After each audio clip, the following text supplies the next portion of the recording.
folks. Welcome to the broadcast. And yes, they may very well be building Dick Cheney's wheelchair right now.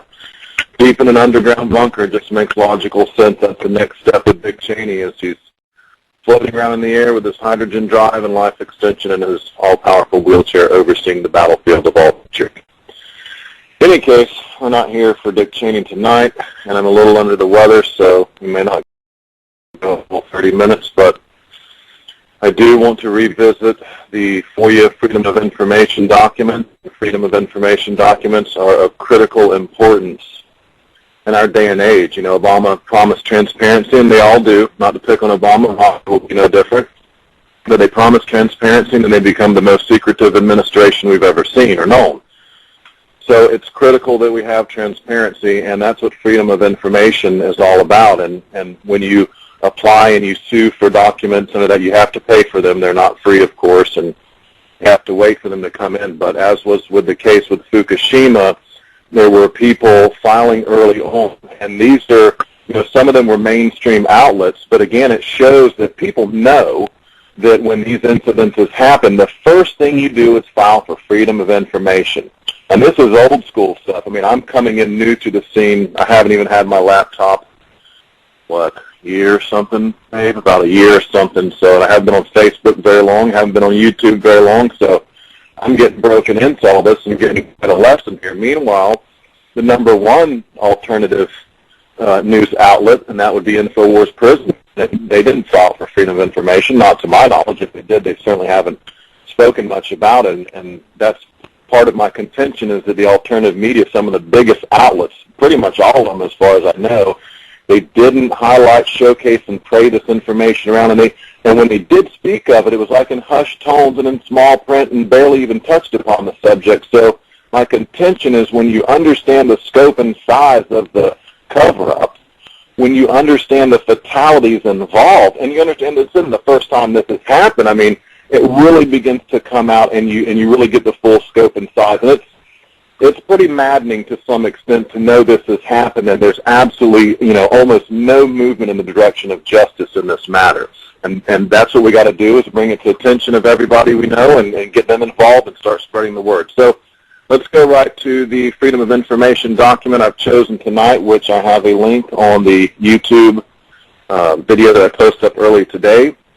And I'm going to start, let's see, I'm on the wrong page here. I want to go look at some talking points. So to go to page 15, this is a 413-page document, and that's how I refer to them because, like I say, they didn't make it easy for us to go through them. It was a blizzard effect where they released a whole bunch at once. They weren't in any chronological order. There's heavy redaction, lots of duplicated stuff. So they did their best to obfuscate our research into the matter, but nevertheless, we have investigated and we have some information.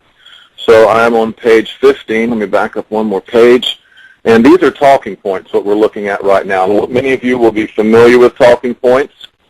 They're not spoken of in a term of admiration, because we know what talking points are all about: avoiding answering the question. Politicians are honed and polished in the art of talking points. In fact, Hillary Clinton, I will give her credit. I watched her be interviewed by a lady from Pakistan, and she was asking her questions about drones, and during the course of the 10-15-minute answer, it was a long answer, she never even touched upon that question in any way, shape, or form. So she just used talking points and just danced around the issue, and they're very good at that. So talking points, we're through with that. We're tired of that. We want the information, and we want it now. We're American citizens. We pay our taxes. We stay out of trouble, and this is unacceptable. So let's have a look. We're on page 15, and what we want to look at here is talking point number 3. Quote, what should people in Alaska, Hawaii, and the West Coast do to protect themselves from fallout? And they classified in public answer and the, quote, additional technical non-public information. But we do not get to hear. And the worse it is, the less chance of us hearing it. I'll put it that way. Public answer. The available evidence shows the United States can be expected to avoid any impacts from radioactive material, so no public action is necessary. We believe there is very low risk to the U.S. considering the long distance from the U.S. and the type of event. The NRC continues to analyze the available information, and existing monitoring equipment can detect any materials before they could present a hazard. Now, additional technical, non-public information. NRC is working with the DHS, EPA, and other federal partners to ensure monitoring equipment is properly positioned based on meteorological and other relevant information. So while in one answer they say, nothing to worry about, it's no big deal, it's long distance, and the other answer amongst themselves say, yeah, we're putting out testing equipment, we want to know what's coming over. And when you become familiar with the documents, you know that early on they were looking at 3 Mile and Chernobyl and modeling the NERAC and everything over these previous incidences. So there's plenty of evidence in the documents to show that it's this total bogus answer to the public. They know darn well it's going to travel across that Pacific jet stream current, and they know we're going to get hit. They talk about the testing from Chernobyl, what they found over here. So they know darn well. It's the third time this has happened. So my main, contention with the alternative media is because they didn't jump on it. It's not just ruining Obama's election chances. I mean, that'd be nice and everything, and it'd be nice to get a Green Party candidate in there that's against nuclear power, but we need to hold the alternative media accountable. They're not acting like an alternative media if we're not pushing these issues forward and highlighting them, showcasing them, and writing the articles like I do that ties in the whole big picture. So you see here, they know ahead of time everything that's going to happen, but we're told a different story. It's two total different realities. Page 17, let's look at number 7.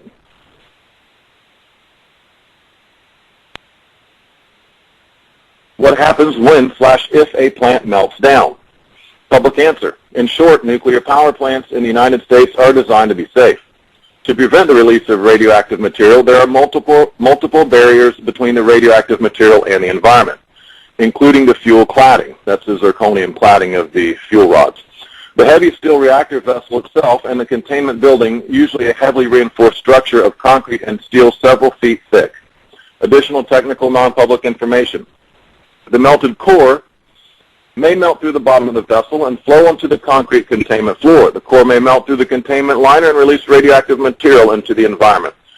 This is one in my notes I marked down early on because it struck me as just such a radical difference between the two answers, where one's telling you not to worry, there's total containment protection and no big deal, and the other one's giving you, even closer to what's a realistic story. It's still not giving you the whole story about if it went down into the seawater or whatever. There's plenty of horror stories about the China syndrome if we want to get into that. But it's more a step in the right direction of, hey, being honest, when it melts down and the containment is ruptured or breaches containment, the reality is the plumes are always carried in there. In fact, NERAC models plumes all the time for all sort of industrial incidences. So they know the dynamics and the physics of plumes, I'll put it that way. Okay, now we want to advance to page 85. Bear with me as I forward in my computer. Page 85, and we're going to be looking at a number of, these are talking points again here pretty much, and we're looking at number 6. And this, I wanted to point this out because the question is, what other U.S. agencies are involved and what are they doing? Well, like I say, this is a grandiose, vast conspiracy. To pull this off and hide the radioactive plume and fallout from Americans, you have to have a massive net of snare of information, and that's just a plain fact. If you doubt that this information didn't get out, just ask your friends. I mean, on Facebook, most of my friends on Facebook are people that are in the realm of alternative media. They're posting stuff from these sites all the time. Well, I post my stuff and I talk to them, and they still don't get it. They're still not getting it. Why? Because I am alone, the guy posting up the articles. They're not getting it from the alternative outlets. Right? They're not being pounded from these alternatives. Say, hey, look, pay attention. So one guy alone can shout from the top of his roof for as long as he wants and grow hoarse, and no one will ever hear him. Hopefully this picks up a little bit of steam, and it begins to play into the alternative media, and we force them to act like what they're supposed to be. Right now it's a few people in the independent media that really understand this, and Chris Busby, I think, is the physicist who's really, I mean, when you look at the academia that are speaking out on this, it's few and far between. The only ones being honest, like Chris Busby, you can only see his videos when he's being interviewed in Europe or Thailand or some far, far away place, and that's the level of control. The best we get is Arnie Gunderson.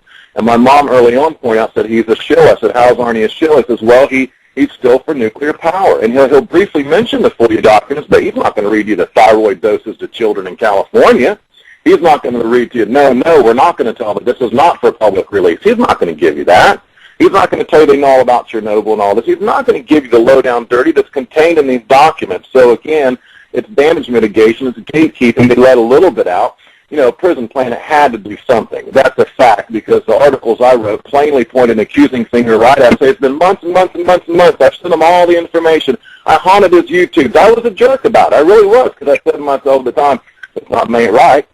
Something is not right. This story is huge. It is a monster. It's, you know, Watergate times 10. You know, Ollie North and Iran-Contra times 10. I mean, it's only the death toll to 40,000 and predicted to go over 1 million by, 2031, and I'm going to read these numbers to you in a minute. I'm getting fired up here because this is, it's unacceptable in this country anymore. People are going to need to, you've been on your couch nice and comfortable watching football, drinking beer, playing games, but now the time you're going to have to stop painting your belly for the football game and get your butt involved and become an investigative journalist and start speaking the truth. That's all I can say. Now let's go to number 10 here. Is there a danger of radiation making it to the United States? In response to nuclear emergencies, the NRC works... Wait a minute. Did I actually cover that last one, or did I get distracted there? The other agencies. Okay, let me go back. I got distracted. Exactly. Number 6, these other agencies, I want to point out here, to be clear, that there's multiple agencies involved. The NRC is closely coordinating its efforts with the White House, DOE, DOD, USAID, and others. The U.S. government is providing whatever support requested by the Japanese government. So in the beginning it says the entire federal family is responding to the event. And that term, federal family, which is a worrisome term for me, because that's referring to them, okay, the government, the powers, the alphabet agents. They are the federal family. And if you want to think about it a little bit, doesn't it sound like we're not part of that family? It's a whole other family on and off to itself. We're the herd, we're the sheeple, and they are the federal family that's overseeing the sheeple. And that's mentioned throughout the documents, and that, boy, that's the feeling I sure get from it. It's like we don't even have a say or participation in this government at all. And they know it. They know it. Okay, is there a danger of radiation making it to the United States? In response to nuclear emergencies, the NRC works with other U.S. agencies to monitor radioactive releases and predict their path. The NRC continues to monitor information regarding wind patterns near the Japanese nuclear power plants. Nevertheless, given the thousands of miles between the two countries, Hawaii, Alaska, and the U.S. territories and the U.S. West Coast are not expected to experience any harmful levels of radioactivity. Well, pardon my French, but that's bullshit. And they knew this right from the beginning. When you clearly read through the Freedom of Information documents, they're public documents available on the NRC website. I have links to all of them in my articles. And I have a friend, Donna, who is now beginning to go through these, and she understands the massive amount there is to go through, but also understands some of these critical statements, these damning statements made within that prove everything I've been saying all along. It's a huge cover-up. There's 40,000 deaths. Not all could have been prevented. I give them that. But it's about government doing its role, its duty to protect U.S. citizens. And if FEMA and DHS are embedded and intimately involved, if they're reporting to the White House, but we don't hear anything about it, and we don't even hardly hear about it in the alternative media, folks, I'm telling you, we are in a bad spot right now, and it's not going to get better until we either replace elements of the alternative media or they start doing their job. And I suggest to you this, the election is almost here. Undoubtedly, these same outlets that I've been questioning and I've cast doubt upon, they're going to want to start to talk more about the FOIA documents. Once Obama's reelected, no big deal, it can slip out. And if you look at 9/11, if enough time goes by, do you really expect people to be held accountable? Do you really expect people to go to jail? Or if years and years go by, can we pretty much say that no one's going to go to jail for 9/11? No one is. No one's going to go to jail for the federal building bombing. No one is. So the fact is we have to address these situations. The time is of the utmost importance is what I'm trying to say. We were failed by Prison Planet. We were failed by InfoWars and a number of other outlets as well. And these are the ones that claim to be the largest, the most important, blah, blah, blah. But you see what I'm saying? When this conspiracy is a lot provable, Holder has been issuing. Fast and Furious is nothing. Again, I'm going to keep harping on that because this is Fast and Furious times 100. That's my opinion, but you know, I've been watching politics and reading books and paying attention, and I'm an intelligent, capable, coherent individual, so that is my analysis at the present time. Now we have one more to look at here. Let's look at number 12. This will be on page 85. Has the government set up radiation monitoring stations to track the release? The NRC understands that EPA is utilizing its existing nationwide radiation monitoring system, RADNet, to monitor continuously the nation's air, and it regularly monitors drinking water, milk, and precipitation for environmental radiation. EPA has publicly stated its agreement with the NRC's assessment that we do not expect to see radiation at harmful levels reaching the U.S. from damaged Japanese nuclear power plants. Nevertheless, EPA has stated that it plans to work with its partners to deploy additional monitoring capabilities to parts of the western U.S. and U.S. territories. Now I'm going to click to a screen I've got open from Alexander Higgins' blog, and I'm going to read the title to this article. And I still have a decent opinion of Alexander Higgins, and I like his website, and when it comes to radiation, between Informable, E&E News, and Alexander Higgins, those are the three places to go. And Higgins posts things that nobody else will. Same with E&E News and same with Informable. That little trio there is pretty much alone in of itself. Now, I didn't see Higgins go into the details with the FOIA doc. I did Tales from the Script 1, 2, and 3, but he did not mirror and carry any of those either. And those are where I really pulled from the documents and really gave the whole larger picture, you know. Now, let's look at the title of this. It's called Confirmed. EPA rigged RADNet Japan nuclear radiation monitoring equipment to report lower levels of Fukushima fallout. So we have evidence that while they say, oh yeah, and we test too, it's not going to get here, it's too far away, but we're going to test just in case. And then we find out that they recalibrated the monitors. What happened was they recalibrated where the level dropped so low, it dropped below just the baseline level before the accident. So all of a sudden, people said, hey, what's going on? All of a sudden now we're even lower than the background radiation we had before the accident. So they're not always competent. Sometimes they have slip-ups and we catch them in it. So while they say we're testing and doing all these wonderful things to make sure you're safe, really the situation with the RADNet, and it goes in the article, I suggest you go to his website and look into this one. The lady that was overseeing that was a George Bush only friend, and if you read about it, the operation's just a sham. None of them work. Half of them are shut down. You know, that's unacceptable. Where's our money going? Where's our tax money going? What is it paying for that we don't have safety measures? You know, the rubric of national security is played out every day, all day, to hide anything from us, right? But where's the national security when it came to Plume-Gate? Where's the national security? Again, on Obama's administration, Romney won't talk about it. Alternative media is 99% quiet. When they do talk about it, it's talking about the disaster, or they're talking about some side issue, but they will not spell out the larger picture. And again, I challenge anyone to show me a document, show me an article. First of all, you'll have to read my Tales from the Script 1, 2, and 3. Once you've read those, I challenge you to find another article that shows the big picture like I do and points the finger towards our fascist government and this regime which has caused this to us, okay? And I haven't found that yet, and I'm still waiting for someone to show me, any person, anyone at all, to write in the big picture. Now, let's go to page 103. I get pretty fired up over this because children are most affected as their cells are dividing at a higher rate. They are absolutely innocent, folks. You cannot tell me any child that was affected by the radiation deserved it. Period. Period. Maybe some congressmen did, but none of the children. I can guarantee you that. Now, on page 103, we're looking at a letter from Congressman Blumenauer, and this once again shows that the obvious common sense logic that, you know, if from China we get pollution that floats across, and we know this. California's dealt with it, Oregon's dealt with it, Washington's, the West Coast has dealt with China pollution for many, many years. Do you think maybe if there's a meltdown in Japan, it would take the Pacific jet stream and come over here? So it's pretty obvious. And here's Congressman Earl Blumenauer's letter to Jaxco and Lisa Jackson of the EPA. Dear Administrator Jackson and Chairman Jaxco, I write to inquire about the potential risks to U.S. West Coast communities from the explosions and release of radiation from the Fukushima Daiichi nuclear facility in Japan. In a region that is already breathing air pollution from China, my constituents are concerned about radiation contamination from the facility reaching the West Coast. Common sense there. While a number of experts have indicated that contamination in the U.S. as a result of the Japanese catastrophe is unlikely, I would like to better understand the agency's contingency plans and your plan for disseminating information to concerned citizens. At your earliest convenience, please respond to me with the following information. What is the U.S. government doing to monitor radiation levels over the Pacific?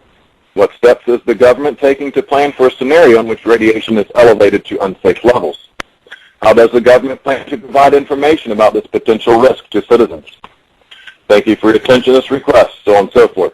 So you can see Congressman Blumenauer is asking the right questions, and this is what anyone with common sense should be asking at the time. Did he get the answers? Probably not. Probably not, because some congressmen are compartmentalized. Some may not even know the dangers of nuclear radiation. I was absolutely oblivious and ignorant to this whole situation up until, February 27th, that month of February in 2012, when my mom came to me with the informable article, and I read Hickson and Thompson's well-written articles, and my hat's off to both of them, excellent writers, and really that's where I got my heads up from. So I compiled what they had written, and then I listened to the documents. But first I just took an overview of both of their editorials they had written, and kind of compiled that, and still gave a big picture too, and said, hey, what's going on here? And at that time, like I say, I was naive, and my bubble was popped right there. And it was popped later, and I found out that Jones and crew in the InfoWars, I was a big subscriber and a big fan and follower, and that's who woke me up. My uncle was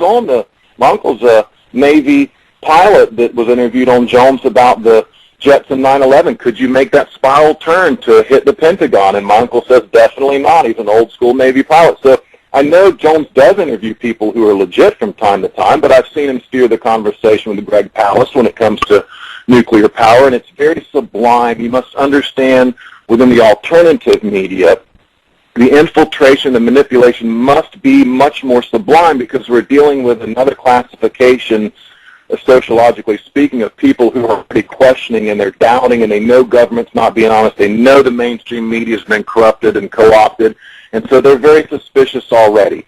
Okay, than that.